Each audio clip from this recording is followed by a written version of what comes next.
Hey, it's Bearwood here. I've been using this Ryobi, and the thing about this blade, the blade is on the right hand side for me, so I can see what I'm cutting. It's a thin blade, so it cuts really nice. Battery powered. Now, I got the old skill saw out. Somebody actually gave me this saw, and I used it to make a couple of cuts. I'm up in the loft, and the noise was just unbelievable. So, if I'm going to use that more, I got to get some ear protection, because what we're coming up to the last.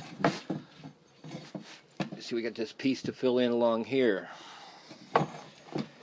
and I'm going to try and do it with offcuts, and see where I can get to without saving it. But the other problem is, see, I got stuff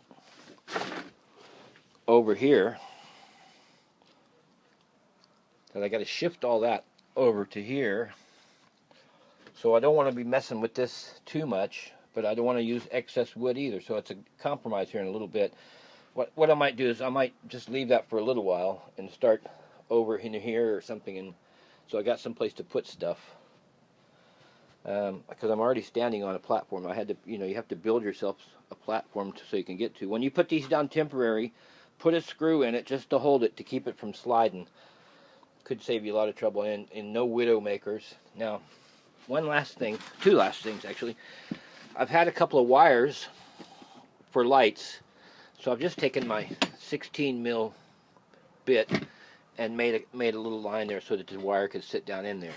Now, I don't know if that's good or bad, but that's the way I'm doing it. And then where the light is, actually, I've taken that 16 mil bit and made it 3 holes. 1, 2, 3 holes above the light so that the heat can come up, and then the insulation is well back. I got one over there, but you don't want 6 inches away at least is my theory. Insulation away from those halogen lights. Now, I cut this piece to go around the chimney there, but if you go like this, the wood's the right lift, but I can't get it in.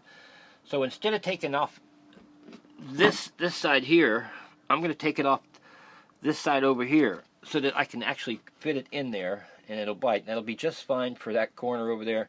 It'll look a lot better than having a big gap. So that's the thing there. Now, what else? Goes a lot faster if you use 2 drills. 1 drill with the drill bit, the pilot hole, and depending on the screws, you might not need pilot holes. But if you're drilling close to the edge of these things, then the pilot hole is going to save it from cracking, and it might just be worth the effort to use it. Now I'm using Wix Ultra Gold 4/0 50 mil, which is just fine for this job.